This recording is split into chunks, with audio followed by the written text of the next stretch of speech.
Leonardo DiCaprio, The Economist, MBL, Bill Gates, Supremo Tribunal Federal, Rede Globo, todos esses já foram chamados de comunistas nas redes sociais brasileiras.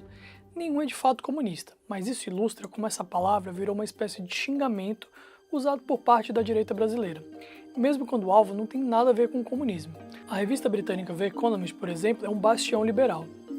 Mas, para além de memes e ataques contra adversários, o que realmente significa ser comunista?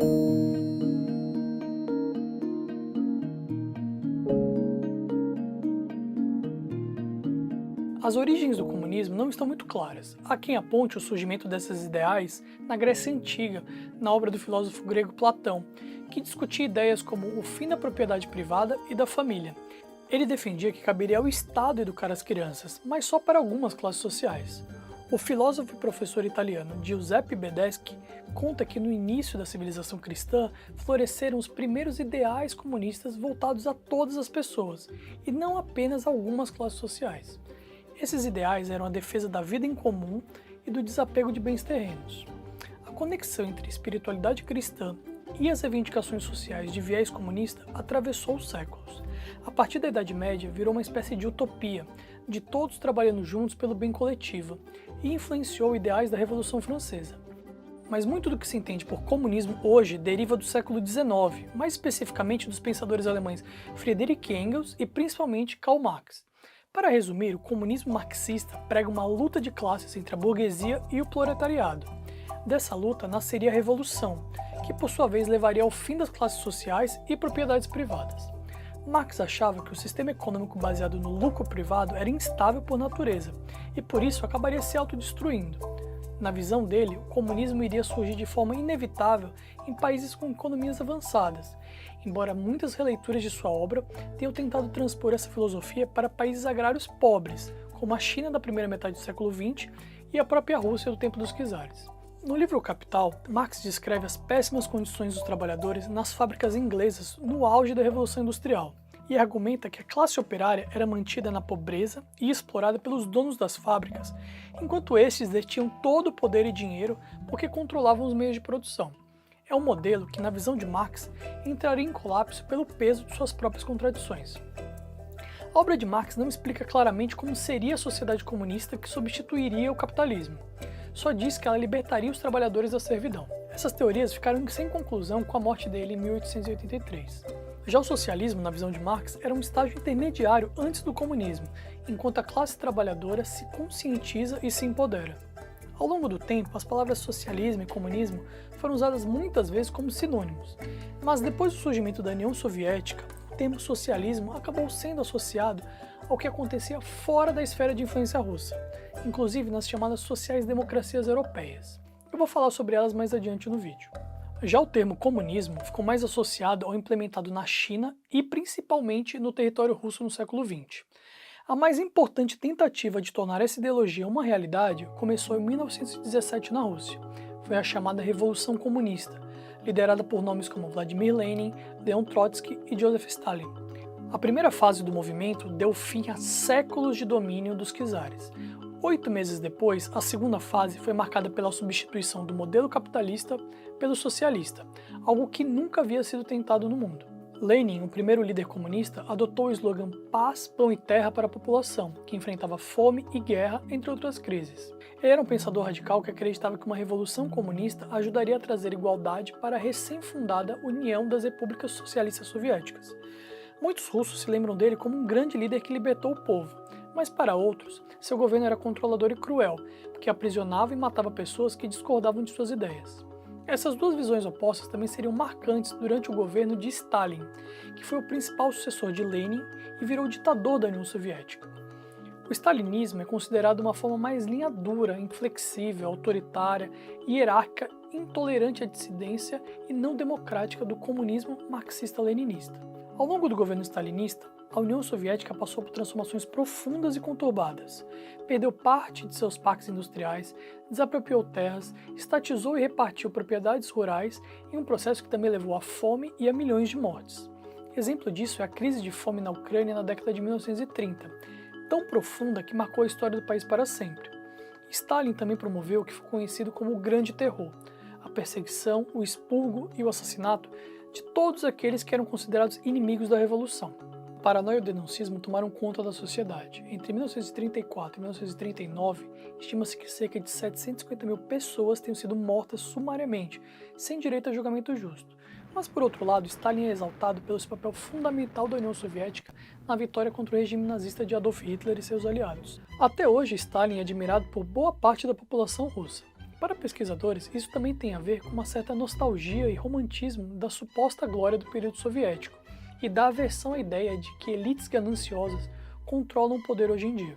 No mundo, o modelo comunista da União Soviética seria até o início dos anos 90 o principal contraponto ao modelo capitalista liderado pelos Estados Unidos.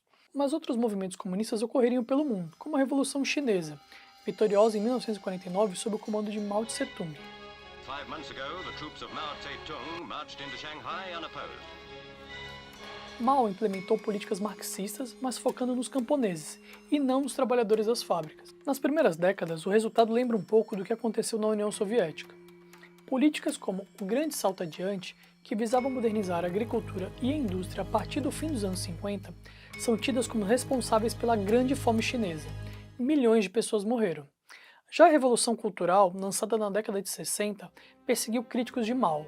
Outras centenas de milhares de civis morreram em meio à violência desse processo. A coletivização e a centralização da economia transformaram a sociedade chinesa. Após o fim da era Mao, o país entrou em um processo de modernização e abertura da economia, e com isso conseguiu tirar 850 milhões de pessoas da pobreza extrema. Mas a desigualdade se acentuou. There is another revolution going on in China, and it can be seen in miniature on the toy counter at Peking Municipal Department Store. It's a consumer boom in a communist society, encouraged by the Chinese leader Deng Xiaoping, who's told people to concentrate on economics rather than politics. Hoje, 70 anos depois da Revolução Comunista, alguns especialistas classificam a China, na verdade, como um capitalismo de Estado, em que a mão invisível do Partido Comunista está em todos os aspectos da economia.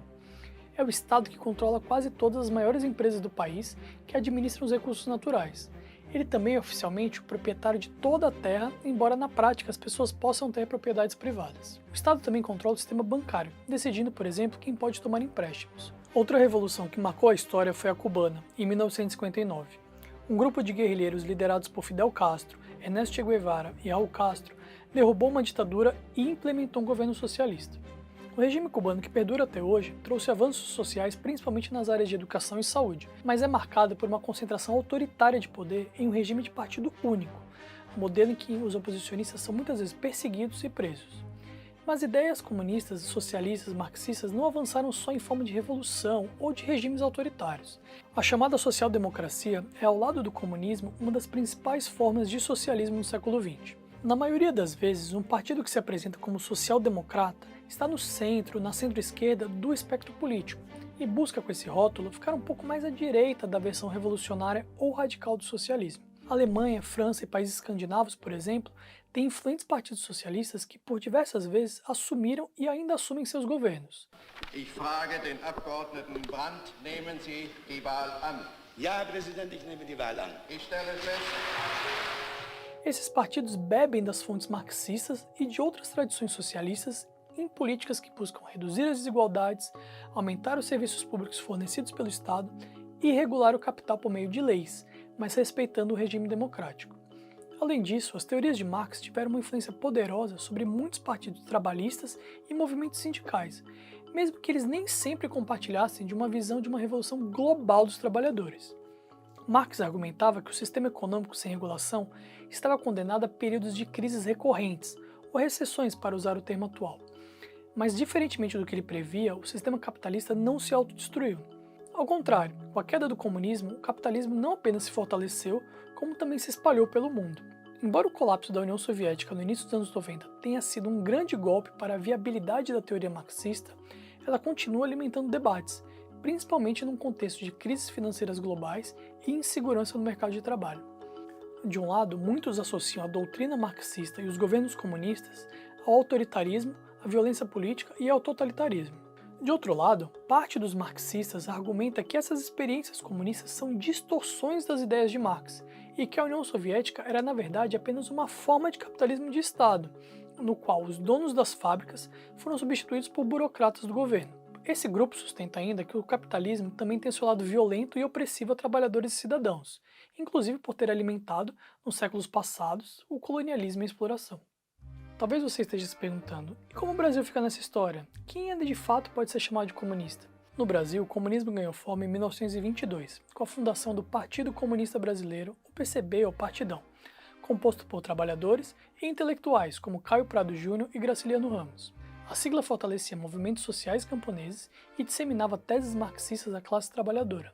O PCB cresceria até 1935, ano em que foi criada a Aliança Nacional Libertadora, liderada pelo líder comunista Luiz Carlos Prestes, que tentou derrubar o governo de Getúlio Vargas, que estava no poder desde o golpe de Estado de 1930. A intenção da aliança era fazer levantes e greves no país inteiro, mas a classe operária não aderiu à revolução. O movimento acabou sendo duramente reprimido, e a ofensiva comunista serviria como um dos pretextos para um novo golpe de Estado em 1937. O perigo vermelho, entre aspas, também serviu de justificativa para o golpe militar de 1964. Para o historiador Rodrigo Pato Samota, o anticomunismo carrega forte semelhança com o antipetismo atual. Não há dúvida de que a candidatura Bolsonaro se amparou na tradição anticomunista, que foi reapropriada e adaptada aos novos tempos, o que contribuiu de maneira central para a construção do antipetismo. E o que aconteceu com os comunistas no Brasil? Bem, para além desses golpes, ao longo dos anos o Partido Comunista teria uma trajetória de disputas internas e afastamento do stalinismo. A primeira grande dissidência se dá em 1962, com a fundação do PCdoB, que existe até hoje e se baseia ideologicamente no marxismo-leninismo. Nos anos 90, com o fim da União Soviética, o Partido Comunista sofreria outra grande divisão. Dela saiu o Partido Popular Socialista, PPS, que recentemente também mudou de nome, virando Cidadania. Hoje, o grupo que após tantos rachas herdou a sigla PCB não conseguiu eleger nenhum candidato na eleição de 2020. Seus membros se afirmam comunistas que lutam pela transformação radical da sociedade atual, visando a substituição do sistema capitalista pelo socialismo, na perspectiva da construção da sociedade comunista. Segundo a socióloga Sabrina Fernandes, o PCB faz parte do que ela chama de esquerda radical, formada por outros movimentos e siglas como o MTST, o Movimento dos Trabalhadores Sem Teto, o PCO, Partido da Causa Operária, o PSTU, Partido Socialista dos Trabalhadores Unificado, e hoje o mais influente deles, o PSOL, Partido Socialismo e Liberdade, formado por petistas que se recusaram a apoiar a reforma da Previdência no primeiro governo Lula, em 2003. Em seu livro Sintomas Mórbidos, a encruzilhada da esquerda brasileira, a socióloga escreve que os representantes parlamentares do PSOL normalmente não falam tão abertamente de socialismo, mas suas posições no Congresso têm sido consistentes com a premissa socialista de construir o poder popular, defender os direitos das minorias, promover políticas anticapitalistas, empoderar dissidentes e mobilizar a esquerda.